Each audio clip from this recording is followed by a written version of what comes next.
morning, Lufkin Central and Online Worship Community. Jason Hollinger, the preaching and community minister here. And as we get our morning started off, or maybe, hey, you're watching this later in the day. So, as at any point in your day that you are taking time to watch this video, I pray that you're blessed by it. We are going to spend a little bit of time in First Corinthians chapter 3, but also I want to spend a little bit of time letting you know that if ever you find yourself in need of anything, please don't hesitate to reach out to us. Maybe you're new to the area, you're new to faith, and or you've believed in God a long time. You've grown up in church and you just have some questions. Well, as you see a number on your screen, reach out to us. Let us know, and we will connect with you as soon as we can, and just to better help us all connect with God on a deeper level, and to understand Him in a more profound way. Because really, that's what we're trying to that's what we're all trying to accomplish here. And so, we're going to read a little bit from 1 Corinthians chapter 3, and as we do, we will issue the challenge and send you on your way. 1 Corinthians chapter 3. Hear the word of the Lord, beginning in verse 16. Listen to this. Don't you know that you are God's temple and that God's Spirit lives in you? And just in case you're wondering, that's a question. All right. Don't you know that you are God's temple and that God's Spirit lives in you? If anyone destroys God's temple, God will destroy that person, because God's temple is holy and you are that temple. Do not fool yourselves. If you think you are wise in this world, you should become a fool so that you can become truly wise. Because the wisdom of this world is foolishness with God.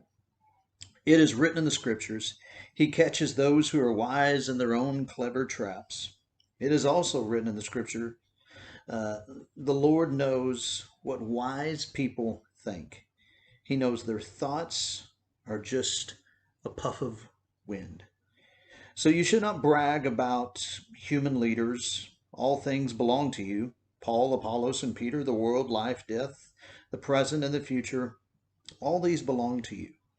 And you belong to Christ, and Christ belongs to God. As we think about this, ultimately, right there in the beginning, what jumps off is this idea is that you are a temple. Your body is a temple of and one of the things, remember, in the Old Testament scriptures is it says, you are that temple and God's Spirit lives in you. Well, it was in the temple, this place of worship where the high priest would go into, you had the outer courtyard, and you had the holy place, and you had the most holy place. And that's where the high priest would go in on behalf of the people and make a sacrifice, help to make atonement, that sacrifice between God and man, to make things right. And it would, this whole understanding of entering into that unique relationship between the high priest and between God, that He alone was the one who was allowed to enter into this space.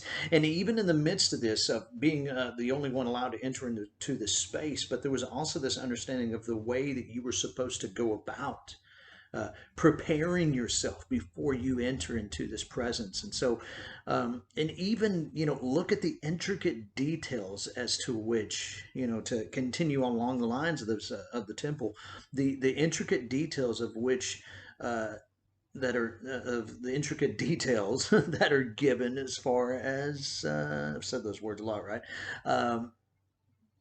But of how they were to go about building the temple, of constructing it, of God purposely showing them exactly how it was to be done. And now think about God purposely creating you and giving you His breath, placing His Spirit in you. And so, if you think about this, you go back to the beginning, go back to Genesis, and then you go to the temple and the way that that man went before God. In that now, in this language as Paul gives us in 1 Corinthians chapter 3, that we are now that temple that where the Spirit of God lives in us, and that temple that belongs to Christ, that understands that as we belong to Christ, Christ belongs to God, that we are his prized possession. And then it makes sense that we then read in Scripture later that we are a chosen royal priesthood. The priests were the ones that were allowed to go into the presence of God. You are a chosen member of the priesthood that is allowed to go into the presence of God. So here's your challenge for today. What are you doing to prepare yourself? What are you doing to prepare yourself each day, each afternoon, each evening as you enter into the presence of God? As you lean into his strength, his grace, his mercy, all that he has to offer you, what are you doing to prepare your heart, to prepare your mind? Because we don't enter into that moment just, okay, see what happens, see how it goes. We come into this moment honoring him, showing that he alone is worthy of our praise, that he is the presence that we should seek to be a part of, to have, to be filled with. So what are you doing to prepare yourself for that? Now, for some of you, that may lead you to this need, to this understanding to surrender a few things. Well, again, you see a number on your screen. You have the opportunity to surrender those things, to give those things up, and to say, okay, God, I'm yours.